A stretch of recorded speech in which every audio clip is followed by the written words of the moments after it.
This is the G Podcast with your host, Tommy B. Hey, what's up, y'all? Welcome to episode 222 of This is the G Podcast. Yes.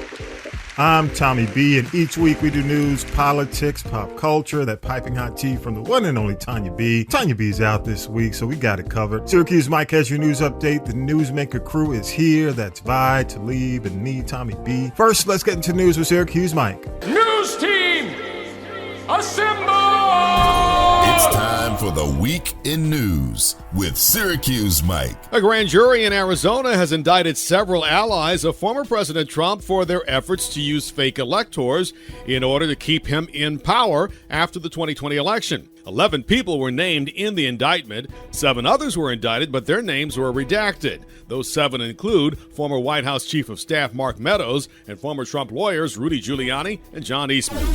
Opening statements and the first witness in the Donald Trump hush money trial were the highlights from Monday in a New York courtroom. David Pecker, the former head of the National Enquirer's parent company, was the first witness called to the stand. His testimony was brief and will continue today.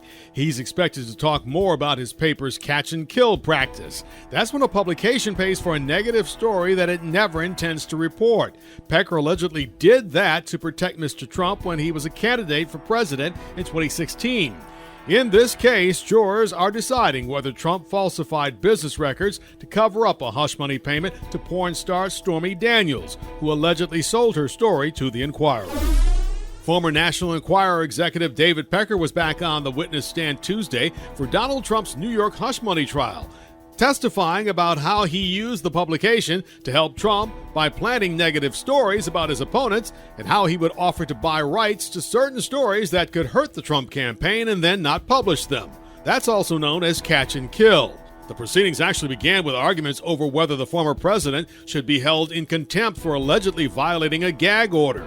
There was no ruling by the judge. Court adjourned for the day around 2 p.m.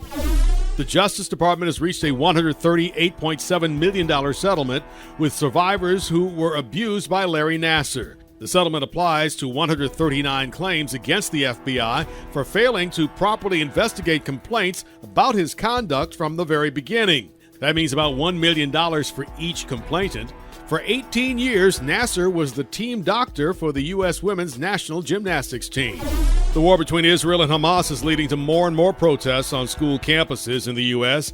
Tuesday marked the 7th day of pro-Palestinian protests at New York's Columbia University. Student protesters say they want the university to divest from companies with ties to Israel. School officials are trying to figure out how to deal with the growing crisis. While trying to strike a balance, President Biden denounced anti-Semitic protests on college campuses while condemning those who don't understand what innocent Palestinian people are dealing with. Israel is a racist state! Free Palestine! Protests continued Wednesday, this one at the University of Texas at Austin. Faculty members at the school have condemned what they called a militarized response to pro-Palestinian student protests on campus. The students want Israel to end its occupation of Gaza. Governor Greg Abbott recently focused an executive order against pro-Palestinian supporters to crack down on anti-Semitism. The Supreme Court heard arguments Thursday about former President Trump's claim that he has absolute immunity from prosecution for actions while he was in office. Trump attorney D. John Sauer. Prosecuting the president for his official acts is incompatible with our constitutional structure. Prosecutor Michael Dreeben argued that's really not a compatible position with the Constitution. He told the justices that blanket immunity would allow a president to commit bribery, treason, sedition, and murder. Such presidential immunity has no foundation in the Constitution. While they appear to reject the absolute claim, the justices could put a limit on the charges Trump faces and force lower courts to make some decisions and delay his election interference trial until after the election. If Trump is elected president, he could order the Justice Department to dismiss the charges against him. By the way, the former president's hush money trial resumed on Thursday. New York's Court of Appeals has overturned Harvey Weinstein's 2020 rape conviction, reversing a ruling in one of the highest-profile Me Too-era cases. The court found the trial judge unfairly allowed testimony against the former movie mogul based on allegations that weren't relevant to the case. Weinstein, who is now 72, will remain in prison because he was convicted in Los Angeles in 2022 in another rape case. President Biden told a popular satellite radio host that he is willing to debate former President Trump. This is news since the Biden campaign has been evasive about the question over the past several months. The president told longtime supporter Howard Stern, I am somewhere, I don't know when. I'm happy to debate him. The Commission on Presidential Debates has scheduled 3 debates and 1 vice presidential debate in September and October. Thanks for the headlines, Mike. Talib and Vi are in the building. What's up, y'all? What's happening? Country commentator Talib Shabazz, man, are here. And, you know, I'm jumping right into it, man. Tanya B's out this week, by the way, so there may be a couple of things we'll cover that, you know, we don't typically talk about. But I'm going to jump right into it. What y'all know, if you heard Mike's report, you know, there's a ton that I didn't include. You know, a couple of things, but I kind of stuck to what I felt were the biggest. But what stood out for you? And I'll start with you, Talib, first. What stood out for you this week more than anything? I think it was probably just the whole goings on with this Trump investigation in New York, or the Trump trial, I should say, in New York City. They are really basing it on a statute that has never been tried before.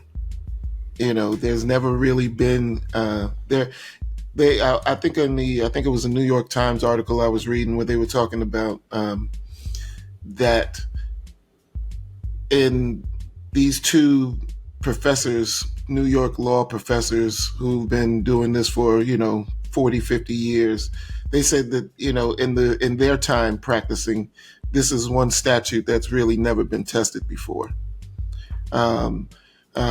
Trump's whole case is really based upon a misdemeanor, but what's going to kick it into felony status is if he can be convicted of this statute, proving that it was in conjunction with another crime, or something leading to the next crime. So which the next crime is election interference. Exactly. Which is a felony. So, they even though the statute that they're trying to get him on, is untried, the fact that it does have a lot of merits in this case, is something to be not necessarily hopeful for, but it's a good chance that the conviction can be, they can actually acquire the conviction. Yeah, so, and the thing about it, because I think what Trump's trying to do when he comes out, if you've had a chance to check out the trial daily, he comes out and stands before the press, which in the early part of the week got his ass in trouble again for, for his mouth. But he can't help it. He can't help it. He can't help it. He can't. But he toned it down during the week and focused on the campaign. And what he's trying to say is, again, it's similar to what he's always been saying. I did nothing wrong. This was just transactional. I was just paying my attorney, which on the side of the misdemeanor charge, he could say that. But again, there's this thing that, the publisher of the Inquirer keeps saying, well, he said toward the end of the week, hey, I was doing this for a candidate. He keeps saying, he keeps putting it back into the box of, hey, this was for the election. I wanted my guy to win. So that's where I think, the prosecutors have a case, but it's going to be interesting. And it's interesting to leave. You've been in New York. You lived in New York, and you know people in New York. Oh, yeah. Right. You messing with a New York judge? Right. Again. I mean, any judge. Again. Judges talk. Yes. You know what I mean? Like, these moves he's making really just aren't smart. This whole, bravado thing. I know it's part of his whole spiel, but it's not going to fare well for him. But the other thing, and I want to say this, those antics. Yeah, I want to say this, Talib, and get your thoughts on this too, man. And you too, Vi. The other judges are saying if you allow him to get away, even with what he's doing, when he comes out and bashes your kids and the jury, the tampering, what's that going to do for us? What position are you putting? You're setting a precedent by allowing this former president to just slam you, slam the prosecutor, go after jurors. What does that do for us? Right. And I think a lot of they have a point, because, if any other public figure goes on trial for something and they go out and do the same thing, all they're going to do is point to this case and say, well, you let Trump do it. Right. And see, that's the whole thing. When we're speaking legalese, everything is precedent. Yes. So the second you say yes to one thing, that opens the floodgate for everything else. And I think that's kind of what the Supreme Court's hesitation is, even on this whole immunity thing. Yeah. You can't just give blanket immunity, because literally you would, like what Mike was saying, you'd have, people committing sedition and taking bribes and doing anything in the name of, hey, I'm the president. So what makes that different than a dictator? Yeah. Hey, Vi, you had something to say about this? Go ahead. Yeah, it's too much. It's too much. I mean, all right, Vi, come on. I mean, every time they tell him to do something, he almost literally take it all the way to the end. And I couldn't be it. Unless he paid me $4 or $5 million, I would not be his lawyer, because he makes their job so hard. He makes their job so hard. Yeah, I mean, I know. And it's a technicality, but like you said, his friend is just his friend basically is, we did this for the president. We made sure nothing was said about Trump, and anything that we found that was bad about his opponent, we put it out there. Yeah. Yeah. So I mean, catch and kill for Trump. I mean, I did not know. I thought for the opposition. But to be honest with you, I thought that was legal. I thought that's just politics. Well, no, it's just business. It's just business. I actually thought it was just politics. I say bad things about you, and if I find out you got something bad about me, I make sure it's not saying it. Now, I did not know that was illegal, but I guess it's only illegal if you pay somebody to do it, I guess. Yes, if you're a candidate, which he was a candidate, and he wasn't disclosing the money for that. You know what I mean? So that's how Cohen is involved in this. So I think what made it what made it bad. Campaign finance. He paid Cohen with his money, but then Cohen used his money, right? But he reimbursed Cohen with campaign money. Right. Am I right? Yes. Yeah. I mean, that's just for the most part. But to me, he's just being greedy. You would have got away with it if you hadn't touched the campaign money. He don't want to pay for nothing. It's like that old Scooby-Doo. I would have gotten away with it if it hadn't been you meddling kids. Your campaign money. Just leave the campaign money alone, man. Right. Come on. That ain't gonna happen, Vi. Hey, Vi, what stood out for you for the week? What was the big story? Well, to me, it's the also dealing with Trump, the Supreme Court case. To me, this is a slam dunk. Right. He can't have complete immunity. Yeah. What is there to talk about? Like the guy said, he can kill his opponent. He can have his opponent executed. Right. But just what did you see how his attorney answered it after Ketanji Jackson, Judge Jackson, went into it? Yeah, I did. Dude was kind of like, well, maybe. And I was like, damn, what do you... Right. He said, he basically, if he done it as a president, he can do it and let the Congress impeach him. No, he can't. Yeah. We don't have to wait on the Congress to impeach him for breaking the law. Right. And then his friend, who he don't like anymore, Barr had an interview. Barr said, well, you have to work with him. He says stuff like that all the time, and we talk him down. But you talk him down. So what you saying, if you don't talk him down, he going to try to get it done? Yes. No. Exactly. Now Barr said, no. He just talk out there. He just get angry, that's all. He would never do it. He was sad, but he would never do it. Dude. So we supposed to believe that? The interesting thing, Vi, and I'm glad you brought that up. It's interesting because, when you read some of the accounts from the people who were part of his administration toward the end, honestly, some of those folks were guardrails. It doesn't make them better people. Right. But they were, if think about if they had not been the guardrails, where we would be now. My point exactly. My thing is, they never denied what he said. They always say, he said it, but it didn't happen. Yeah, it doesn't make them better people. It's what they were supposed to do. But go ahead, Talib, and then I'll give you mine. I'm just like, why would you want to have someone in charge who you then have to hire other people to follow behind in order to make sure that he doesn't, keep knocking the china off as this bull is keep going through the china shop. You know what I mean? One of these days he's not going to. It doesn't make sense. One of these days he's not going to listen to you. He's going to find a way to get around you. So why put somebody in office who thinks they capable, who is capable, is okay with doing it? Right. Yeah, he was going to push the nuclear button, but we talked him out of it. God damn, what? He was going to release all the nukes, but we talked him out of it. No, hell no. You know what I'm saying? Imagine what we're not hearing. Right. You know what I'm saying? That's the point. Right. That's about like me, Baco. You said something that got pissed off about it. I go home and get my shot. I'm going to kill Baco. And my friend said, no, dude, you can't do it. Yes, I can. No, friend. And he talked me out of it. But go ahead, Talib, last word. I had to let it do. Nah, I'm good, bro. I'll give you the last word. I'll give you the last word, Talib. It's just more lunacy, man. That's all. That's my last word. It's just lunacy. I mean, he has shown so many ways why he is not.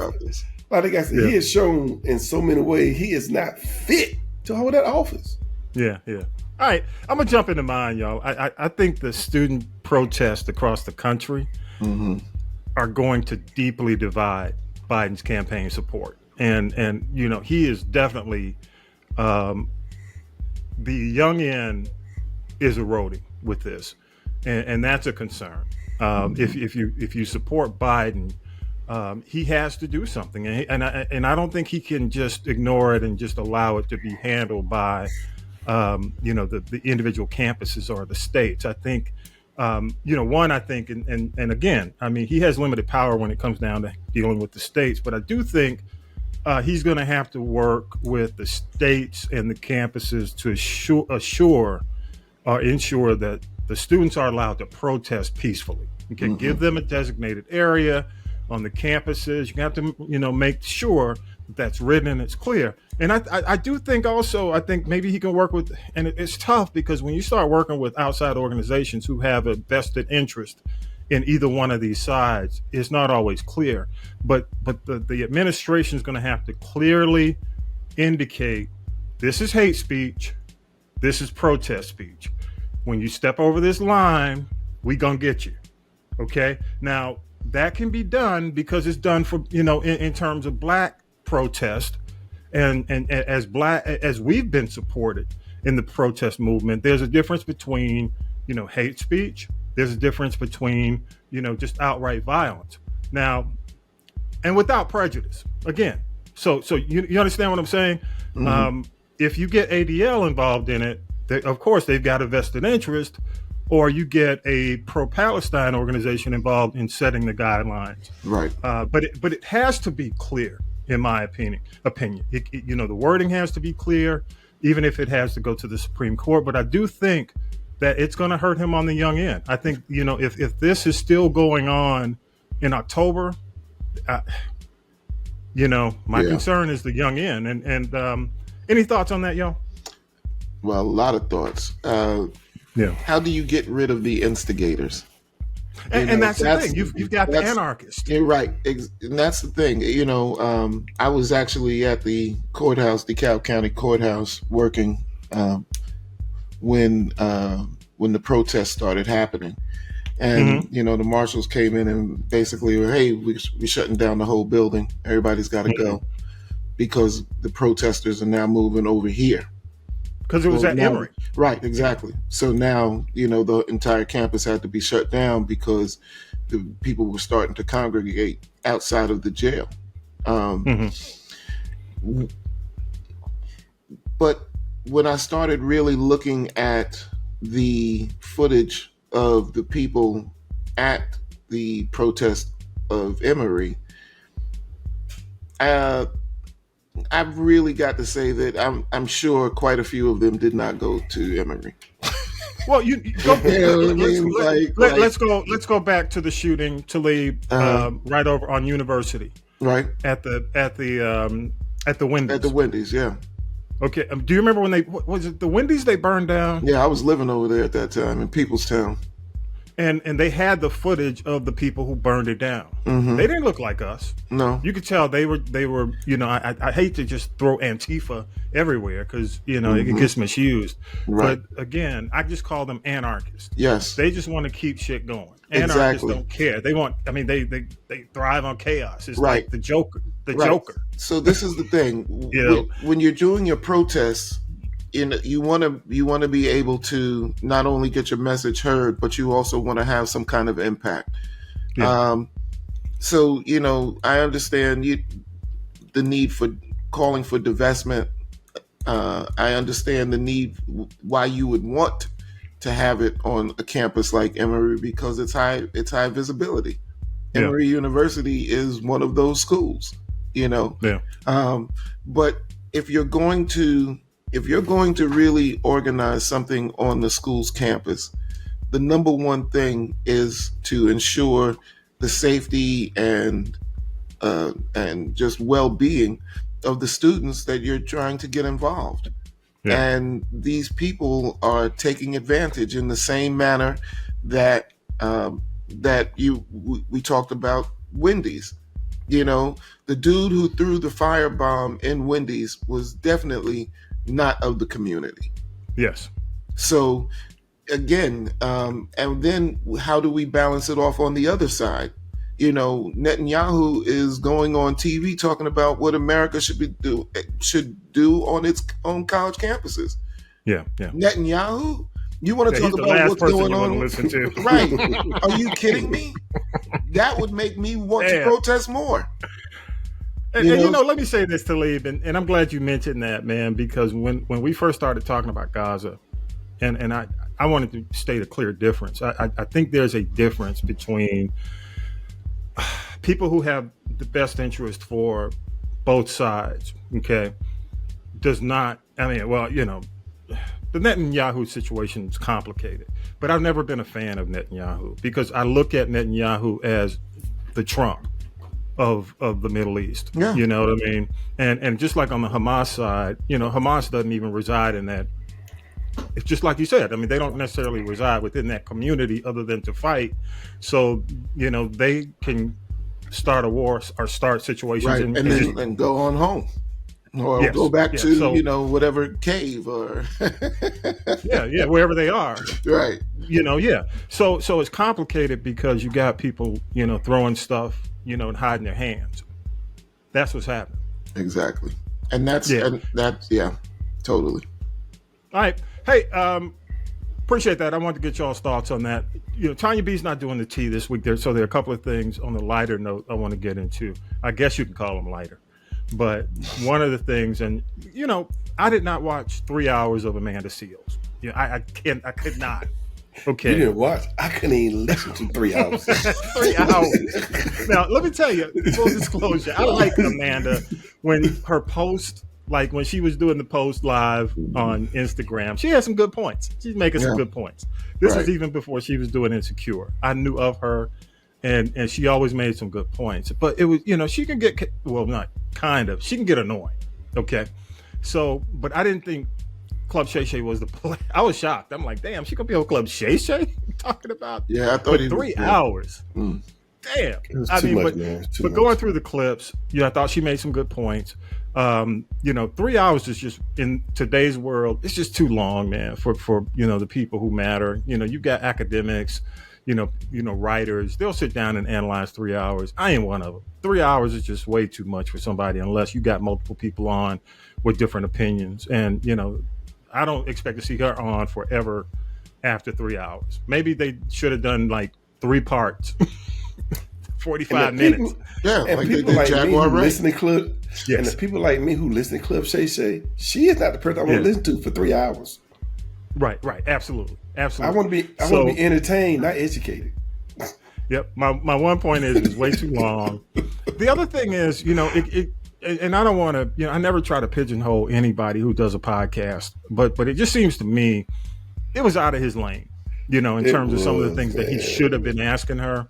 And I didn't like the fact that he kept pushing back on her accusations of racism and just saying, hey, kids will be kids. Let me tell y'all, I don't know if because I grew up in the South, but when I again, I grew up in a black Grove Park community. You know what I'm saying? I mean, it's like we didn't see, if we saw white people in the community, they were either what do you call it, checking the meter, or you know, they were undercover. Yeah. Right. You know what I'm saying?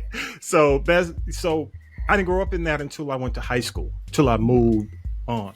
And I had never heard the N-word as much in my life until I moved into like integrated a community. Okay. And it doesn't, I mean, you're riding down, you're on your bike, and then some guys roll by in a convertible and just scream out nigga. That impacts you in a different kind of way. And I'm talking hard R. I'm saying soft R right now, you know, because, you know, but you know what I'm saying. Totally. So I, you know, for me, I'm like, dude, you know, her truth is her truth in terms of how she felt when they called. I mean, you imagine you're the only kid at Disney in that situation on that show, and somebody calls you a nigga, and then you say, and he says, kids will be kids. I'm like, dude, what? And you know, the thing about the teacher, now I will say one thing. Why is the teacher wrong? If the teacher's wrong, there's a bigger problem. You know what I'm saying? And she interrupted the teacher to correct the teacher. Yeah, I mean, you know, she's just that kind of person anyway. I can see Amanda Seales interrupting adults because that's how she is. Definitely. She's grown up to be that. But her issues run deep, man. And I agree with you, Vi, and Talib, if you said it, you know, it's just not the right forum. But either way, because Vi, you tune in, you want to see Cat, you want to see the comedians, you want to see the athletes. Entertainment. Funny. Entertainment. What, that was nothing entertained about that. I'm going, dude, this is too serious. And she just kept going. I said, hey, Cat, you this ain't true Shay. It was wrong. This ain't true Shay. This is Barbara Walters kind of stuff. No. Yeah, I agree. Go ahead, Talib. I'll let you wrap it on that. You know, I didn't really watch the interview. I think that Amanda Seales really gets kind of a bad rap, but I think the real of it is that she needs to shorten the engagement time with the audience, no matter what she's doing. I agree. Come in, say what you need to say, and break out. You know, in the short format, I think she's extremely effective. I think she puts a lot of thought into most of the stuff she says. I think she got a little bit of a bad rap as the bitter black woman or angry black woman or whatever the case might be. And, you know, there could be substantiation for all of that. But, yo, man, let's get to the bigger picture. Man, Shannon Sharpe as an interviewer? Yeah. Are we not tired of this yet? No, I'm not tired of it. I'm sorry. I'm not entertained. You know, that is not his lane. Look, Shannon Sharpe is an athlete. Don't take anything away from that brother. You know, if somebody really wanted to nominate him for Hall of Fame, we could substantiate an argument for that. But come on, bro. I'm not gonna strip the interview opportunity away from him. I'll say, I get what you're saying. It depends on what you come to it for. Well, no, you know what I'm saying? No, understand. It depends on what you come to it for. And let me. And I can understand, Talib, from your point of view. I just want to be a little more specific because I'm not trying to down that brother. What I'm saying is that as an interviewer, you know, you have to kind of put yourself in the story in order to pull certain information out of people. You have to ask questions that, you know, don't necessarily, that aren't just the general, you know, so where are you from? You know, that kind of thing. But it also means that there has to be some levels of sensitivities there as well. And I'm not saying that it's not possible for him to get those types of chops. I just think that right now, if you're just going to do Shay and Shay is going to be for comedians, you know, then create your niche and develop your chops. But I never really, you know, I loved him on the football, you know, talking about sports, you know, because that's what his thing was, you know, and I love his passion, which is why I still follow him. But, you know, come on, man, you're going to have to. You were, you know, some. Hang on. Some things you just need to stay in your lane. for, until you get there. And then do whatever the hell you want to do. Okay. Go ahead, Von. Well, I'm more or less, I like the stuff he did with the actors and Cat Williams. I can deal with that because that stuff is more or less funny. And they make jokes and they laugh. Right. But this was like more of this was to me was a serious piece. Because she went on there to, from what I got, because I had this stuff about Issa Rae, that just blew my mind. I said, Issa, what? Wait, oh, okay. It just, I'm going, and then like he kept, if she gonna tell her story, let her tell her story. Don't, like Mako said, don't try to justify the stuff the other folks didn't know. Right. Just let her tell her story. And that'd be it. Right. That's what I kind of mean about the sensitivities. Just let her tell her story. Don't be, you ain't got to bounce back so you understand. No, just let her tell her story. Say, that's how you feel. That's how you feel. Because like you said, kids know racism. They learn it from their parents, but they know it. Yeah. I mean, they know the difference. That's why they use it. Because I grew up in a mixed school from kindergarten all the way. My class was the first class in Forsyth, Georgia, to go from first grade to 12th grade integrated. Them kids knew it. Forsyth, well, not Forsyth County, Forsyth, Georgia. Forsyth, yeah. Yeah, and they knew it.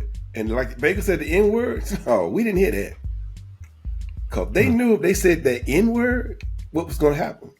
And it wasn't going to be pretty. So we never had anybody right. say the N-word all the way through middle school, elementary. Because if you said the N-word, throw down. Right. And you knew it. So even when I played football, no white boy ever said the N-word. So I'm glad you mentioned that, Vi. Let me make a point about that, especially when it comes to Shannon. When you and I both played sports, okay, right. and we had a pretty good high school career. Your career, you look Jack Tatum in high school. I played basketball, okay. I was the Draymond. I took a couple of. I was the enforcer, so it's okay. But here's the deal: when you play sports, you're looked at differently. It's almost like if you're an entertainer when it comes down to the general community. They won't say certain things around. They probably wouldn't say things around Shannon Sharpe because he was a superstar athlete. Correct. And he traveled and he was, seen differently because he was a superstar athlete in high school. Okay. So he didn't hear a lot. So it comes when I heard him pushing back, all I could think of privilege, athletic privilege. Because there's in my opinion, there's a certain thing as athletic privilege, even for black athletes. They go through a certain phase to where you don't get what the gen population gets. Because if the gen pop, you know what I mean? It's different. Right. Yeah. Talib, you understand what I'm saying? Totally. I mean, there's a privilege that comes with athletics. And oddly enough, Reggie Bush saw that privilege. Right. And it was taken away, and now he's getting it back this week. You ask him. When Reggie Bush came up, because he was so good at what he did, he was of value. You know what I'm saying? Then they found out certain information that pulled him out of that value. And, and he was doing the Biggie Bag commercials on Wendy's. Now he's getting his privilege back, and we'll see how he's treated going forward. But I just think Sharpe, to a certain extent, because he pushes back a lot, he pushed back a lot on her during that interview. I could just hear that athletic privilege shining through. I think he needs a co-host, especially. Yeah. Maybe when I think he'll get one when he decides he don't want to do it anymore. Right. But for now, it's it's golden for him. Yeah. I one more thing, y'all. Again, we don't have the tea coming up with Tanya B, so I want to jump into a couple of things. I'm not doing tea per se, but sports. Again, I think the draft has been the biggest story of the week. And oddly enough, man, because I'm a sports fan, they just killing the NBA. I mean, NFL just crushing. I mean, first of all, they did it on Christmas Day, which you know what I'm saying? The NBA had always had the higher tier. They owned Christmas Day. Then NFL started having games on Christmas Day. Now the draft is so massive for 3 days, and they still playing the playoff games. And I have to ask, who's still watching the playoff games when you got all this drama happening, on the draft side? Vi, did you watch the playoff games? I mean, I monitor the scores. That's about it. NBA. But the big thing, if you live in Atlanta, the big controversy is the pick at number 8. Everybody's talking about it because you've got a faction of people who hated the Cousins pick. I mean, divisive when you talk to certain people about it. I am one of them. So when you talk about Penix being chosen at number 8, you have a group of people, and here's the group. Here are the multiple. I tried to do it English class, Dante's Inferno. You got the levels of hell. Okay, so you got the people who love the Penix pick because they hate Kirk Cousins. So for them, it's redemption. It's almost like getting their Mike Vick. So all of a sudden, we got this divisive thing again. I hear it. I'm already hearing it. I'm already seeing it. It is. You know how people felt about Mike Vick, Vi. Talib. You both know. Yeah. It's still that today. People still wear the jersey. That's why they hated the Kirk Cousins. Like, y'all gonna pay this man all this money. So that's the one. The other group is the people who hate the pick because it doesn't make the team better. Now, I can get along with this. I can get with this because we were told that choosing Cousins was the cure for the quarterback issue. We fixed it. We fixed that position for a while. Okay. But they promised that they would fix the team by investing and going after the defensive players because everybody was questioning, hey, what are you going to do on defense? Right. Because we got tired of being beat by Josh Dobbs, who just came on the Minnesota Vikings 2 days before the game as a free agent, and you get beat by him because your defense can't get into the backfield and put pressure on him. Right. We got tired of what's his name from Arizona, Vi? Who had just come off an ACL tear. First game comes back from Arizona, from the Cardinals. Right. Destroys us because we can't get to him. So people were like, look, man, we got a decent defense. We just can't get to the quarterback. We out there running the secondary to death because but anyway, I'm not getting technical. Okay, but that's the other group. Then you got the people who are concerned Kirk Cousins' ACL tear and Penix's injury puts us in a rough situation for the future because both these guys are Mr. Glass to a certain extent. So that's the other group. And then, some feel it's going to be okay because the draft isn't over. And we still have a few more days. That's you, Vi? Because they, as we tape today, they still got an edge rusher. I have I am still not pleased with what's going on. Okay, yeah, because I've been checking with Howie and Vi. So y'all okay? Y'all all right over there, man? All I can say is I hope they know what they're doing. Because I'm looking at it going, dude, who are these people we picking? Yeah. Man, hope y'all know something. Hope they know something or see something so they're an expert. And I'm a so-called expert that I don't see. Because I'm going, why did we pick Kool-Aid when we had a chance? Because we needed a cornerback. Then we picked this guy. I ain't never heard this guy. Then they couldn't find out. They said he should have been like in the 4th round. We drafted we picked him in the 2nd round. I'm going. So I'm going to have to give the Falcons. I'm going to say I'm going to have to do a wait and see on them right now. That's all I got. I got to do a wait and see. A wait and see. Oh, okay. Wait and see. Yeah. Wait and see what happens. But and I'll go to you, Talib, in a minute. But I want to say this before I go to you, man. The general manager, Fontenot, who came from the Saints, which is suspect already. Well, was he there? Right. Was he there when they won the Super Bowl? I think he was right in the middle, but he wasn't in the general managers. He wasn't the general manager at the time. He was part of the team. He may have been scout, whatever. Bottom line is, I'm not going, and I jokingly say that, kind of halfway jokingly say that because dude has been what I call him 7 and 10. I call him 7 and 10 Terry because the last 3 years he's been 7 and 10, 21 7 and 10, 22 7 and 10, 23. I call him 7 and 10 Terry. If he doesn't fix this year, if they go 7 and 10 or one more year, he's gone. He gone. Because I think he's if we lucky. he's lucky with the fact he hadn't gone anywhere with coach Smith. Yeah. If we don't win the division this year, he gone. Yeah, I agree. He gone. So from Terry's standpoint, he better hope this works. Or he going back to the owner. I think the owner was shocked. I was what the hell when he picked that boy. What, Penix? Yeah. You think Blank was shocked by it? Because a lot of people say they feel it was Blank's doing. Well, you need to look at that the camera on Blank's and Terry when they made that pick. Blank and Terry? Yeah. When they made Terry that made pick. the pick. Terry made the pick. But you need to watch the camera on Blank and Terry when they made the pick and see how Blank reacted. Yeah. They're like Terry going, like Blank going, and Terry going, you understand? Let me explain to you what we're doing. Blake probably said, I just gave this man $90 million. Yeah. My thing is, I agree much everything you said, because I know they got Cousin, because they said, we just want to get the winning vibe back. The winning vibe back.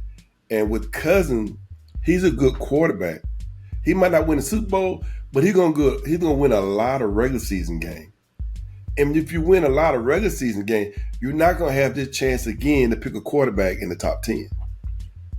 So that's what I'm thinking. They're going, well, we got Cousin for 2 years. Like they're saying, Cousin probably only going to get 1 year. They're probably going to trade Cousin next year. They just want to get the winning vibe back. They just want to get the winning atmosphere back. They said, we got to get back to winning again. Because the fans are tired of losing. And he's right. We are tired of losing. So I think that's what they got Cousin. Just get the winning vibe back. The other Penix, because he's the future.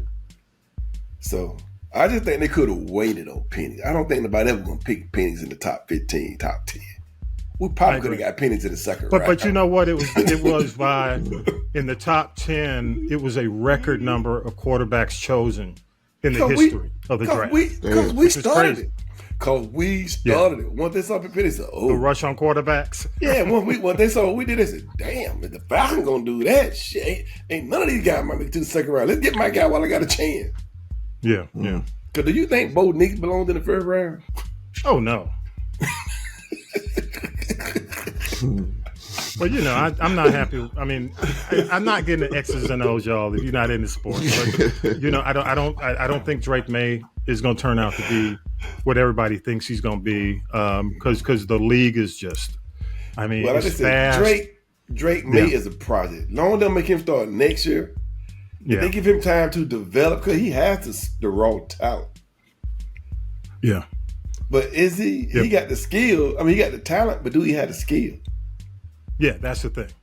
Yeah. The talent is there, but they're going to have to develop it. Yeah. You can throw anything from you.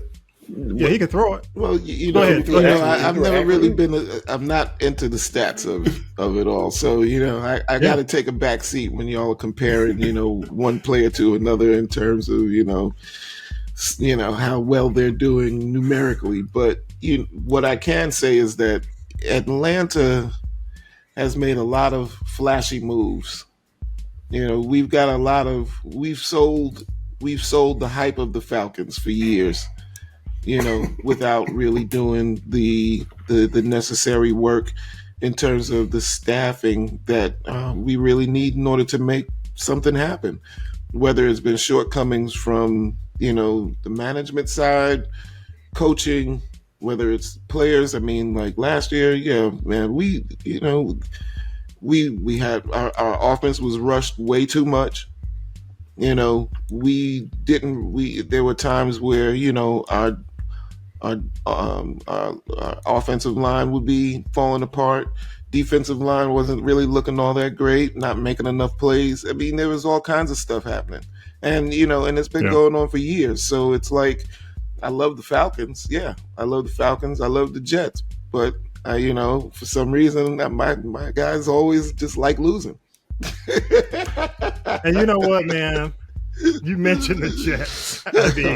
And it's interesting because it's interesting. I'm glad you mentioned the Jets because of Aaron Rodgers, because people try to say, well, they're doing what Green Bay did, or they're doing what Kansas City did before, pre-Mahomes or pre what's his name, Jordan Love. Right. The problem is The organizations No, they are winning organizations. Right. The problem the problem is they did it so high.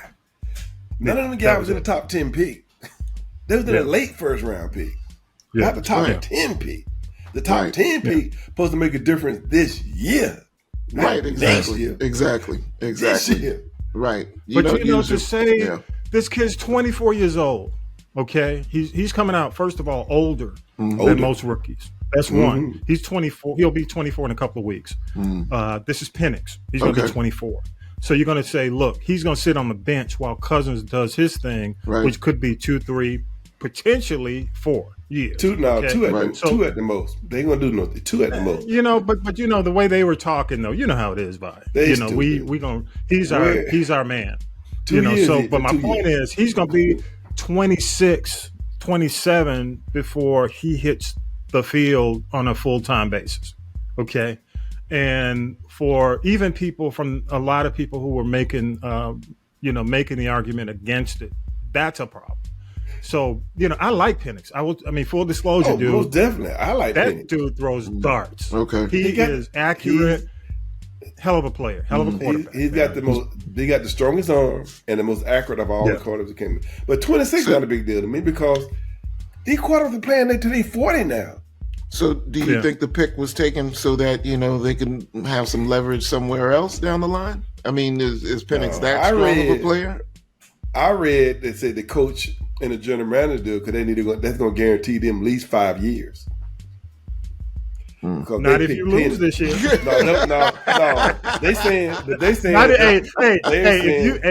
say, Vi, if they 7-10 this year again, Terry is gone. You don't get it. They saying that is why.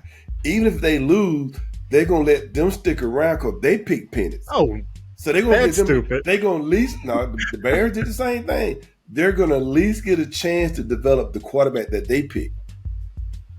I think that's faulty. I've never seen I think, but because let me say this. That's what I'm saying. That's what they say. Raheem can say that, but Terry has 3 losing seasons under his belt. Okay, and he was connected. He's made all these picks. Okay, so my point is, if it doesn't work out in his 4th year, I think Terry can be packing back to New Orleans. Okay, Raheem. Now let me say this, by Raheem. I agree with you. I think that may be logical for Raheem. They're going to give him more time. I don't think the general manager is going to get that much time. No. But to be fair with Terry has made good picks. The only problem with Terry was when he let that coach made the decision to stick with the quarterback he had. He should have made the coach say, "Look, this guy ain't the guy." But let me tell you, Vi. He should have made the coach sign instead of signing Kirk Cousins last year. Because we had to sign a Kirk Cousins last year. Someone just had this Kirk Cousins. We'd have been in the playoff last year. We'd have been like 10-4. I am here to tell you, Vi, if the Falcons don't win the NFC South this year, Terry's gone. Yeah, I can understand. I can see it. But my thing is, Penix or not, that choice or not, because Penix won't even be on the field. Was it 3 years ago when we could have drafted Justin Field over that tight end? Why didn't we pick a quarterback then?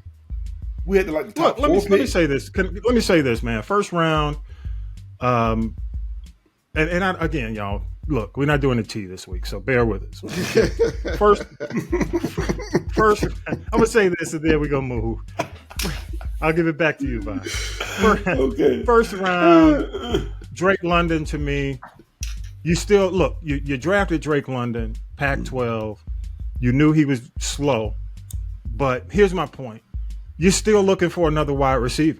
Oh yeah. You still say I need a wide receiver. I said, well, you drafted Drake London, but it's kind of like, okay, he's not a tight end. He's a wide receiver. He's a wide out. Am I right? He's supposed to be. He's too slow. That's my point. Okay. Right. So yeah, I mean, I was upset when they overlooked the players from UGA. When they could have got those 2 guys, what were the 2 guys who went to Philly? Philly has a better take on what we have in our region, in my opinion, than the Falcons do. Everybody sees the talent in the SEC except the Falcons. We keep going to the Pac-12. For some reason, Green Bay keep coming to the SEC, picking their cornerbacks, SEC, linebackers, Philly. But then people want to say, "Oh, you're a homer." Wait a minute. When you win 2 back-to-back national championships, it says something. Right. Not, okay, I'm going to pick a guy who I forgot. Even when it came down to, they were talking about edge rushers, okay? Latu versus the guy from Alabama. What was his name? Dallas Turner. Latu, first of all, had a neck injury where he got out of football. He retired and came back. Okay, so he's been playing well. So another direct hit to that point could end his career again. One point. And I'm not going to talk about people's morals in the NFL, but if people know that's a weak point and you playing well, you just never know what people may do when you on the field. True. Okay. Pin how many sacks he got that day. Right. That's my point. And the other thing is, the fact that the Pac-12 is not a powerful. I mean, they're about to disband. They're dissolving the Pac-12. Am I correct? And you're coming from a team that's 8-5. You're not Bama. You don't have a Bama record. Right. Plus, it's also strength of competition that he's playing. He's playing like UAB and these other teams out in for UCF. I'm just not. I think until the Pac-12 and some of the West Coast Conference teams build themselves up. Now, Washington, hell of a team. I think the edge rush they got from the edge rusher, the guy who played with Penix when they were in the finals, great. I think that's a good move, but I don't know why they keep going back. Yeah, I hope so too. Terry hopes so. I'm going to do why we keep doing this. But people always get into it with me about, well, you're a homer. I'm like, damn. So we can't have success and say, look, these guys are successful.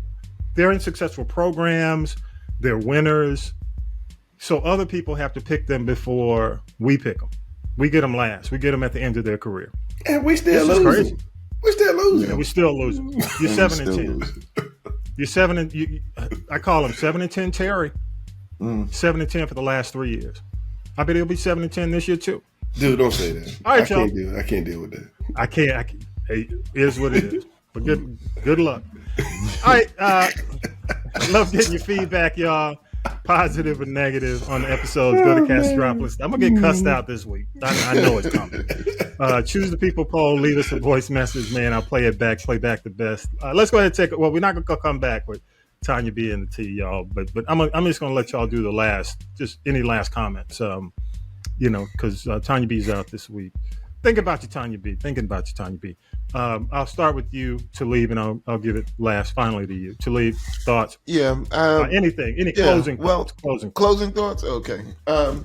Nah, man. Just, keep up the news, y'all. Keep up the news, because you guys are.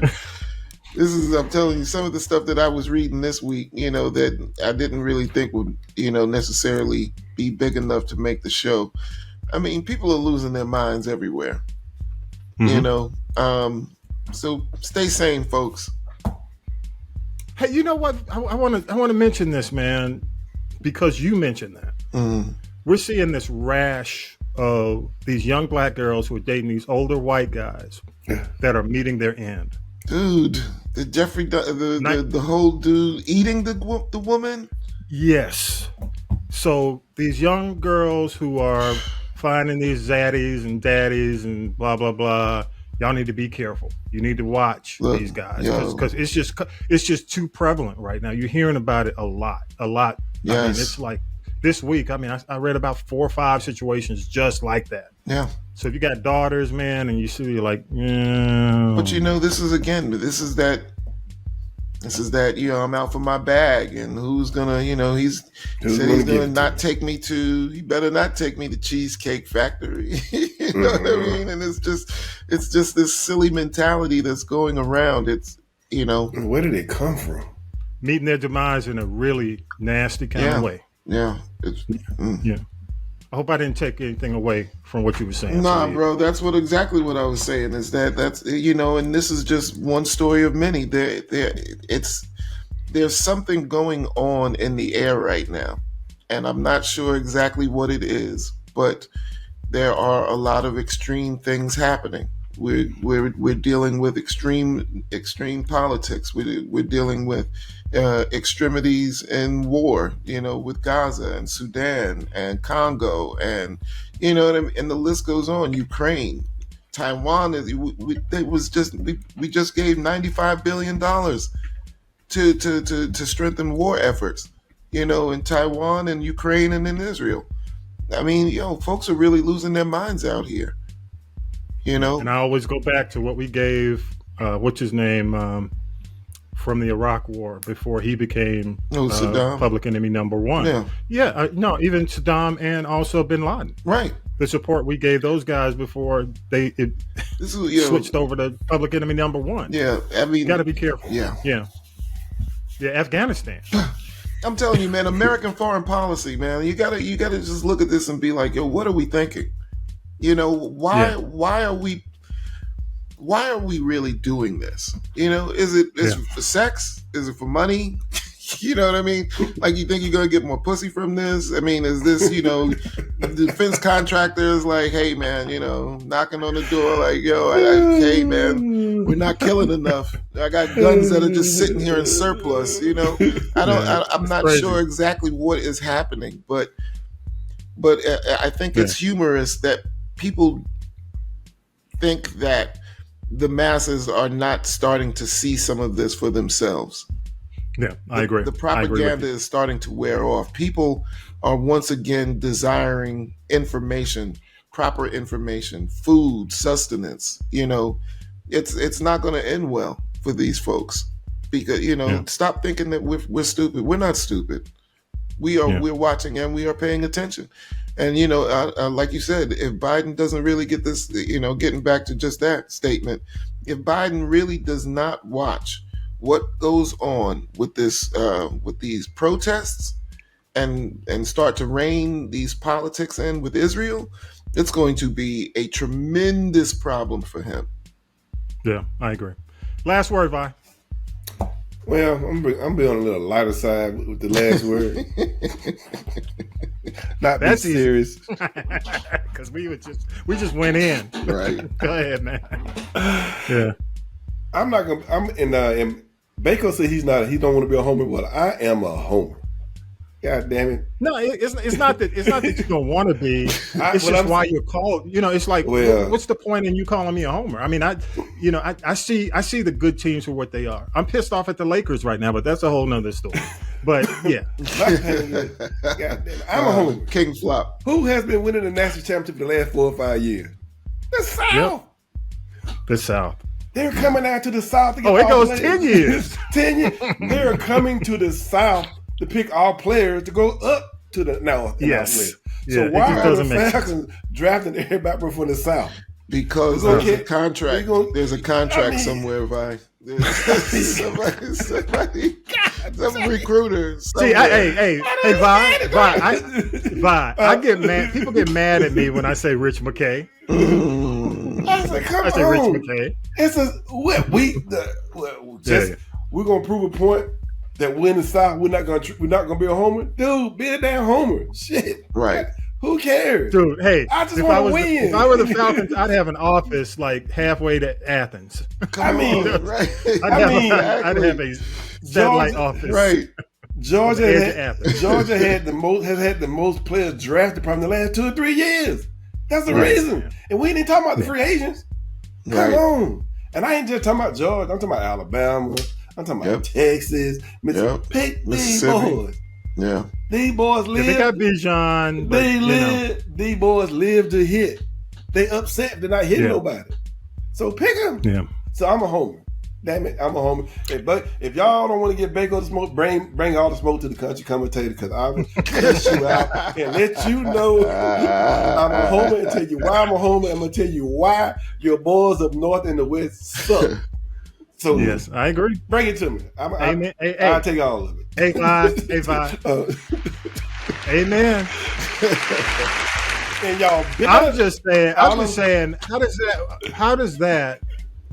How is that being a homer when there's success? I think you're a homer when you got sorry teams. and you're trying to get people. But I watch. Let me say this, and we got to wrap it right now. But I will say this: watching Ladd McConkey and what's his name, Bowers, right? Those guys are going to impact those programs year one. Oh yeah, period. Oh, yeah. People don't realize, I mean, after watching Georgia do what they did for 2 years in a row and then a third year where they almost made it, those guys are incredible, man. I saw Bowers. I mean, I'm like, they played everybody. They are lucky they got hurt this year. If they wouldn't been hurt, y'all been crying again. We would have destroyed Michigan. But so Michigan had a reason when the summer started. They had all they talked about all year was beat Georgia. Yeah, but y'all didn't let us get. Y'all didn't want to back in the playoff because y'all said, nah, them boys, they for real. We can't let them get back in there. That's another day, another dollar. So we move on. Yeah, there you go. But Philadelphia, the Philly Dogs, they loaded. Roof. They loaded. Because then they picked that call. Now where did Bowers? And then now where did Bowers go? Where did Bowers go? By? Man, he went to the Ravens. I feel sorry. I don't know who's gonna throw the ball to him. He all right though. And Ladd went where? Ladd gonna be good because the Chargers got rid of their best receiver. Listen, I mean, can you imagine Ladd going to Justin Herbert? That's just gonna be crazy. He's gonna be the Cooper Kupp if he stays healthy. If he stays healthy, he's gonna be another Cooper Kupp. You need to bring the sports show back, Tommy.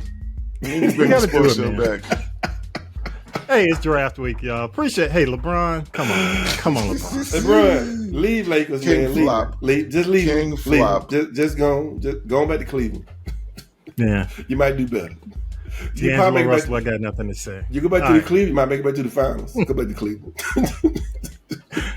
All right, appreciate y'all, man. Appreciate country commentator, man. Thank you, sir. Thank you. Talib, the Dream Supreme, number 2. Appreciate you, man. Definitely. Appreciate what y'all do every week, man. On the real. You guys bring it every single week, and I appreciate that. Not for 3 hours either. I don't have it. Y'all be sending me get some Z's. I'll do 3 hours. I know it. Hey, you'll be there. All right, y'all. Have a safe week. Thank you.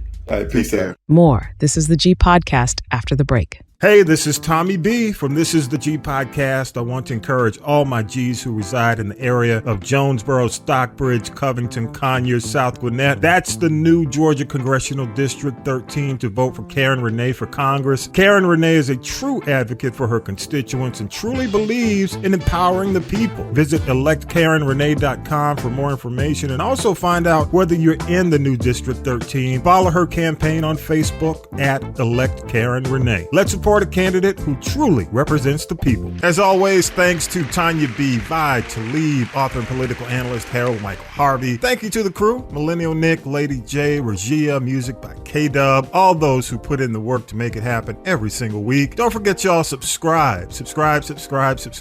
Turn on your notifications. When the new episodes pop up, you'll be notified. And with that, episode 222 is in the can. Have a great week, y'all. Peace and power to the people. You've been listening to This Is the G Podcast. And This Is the G Podcast is a production of the Castropolis Podcast Network. Thanks for listening.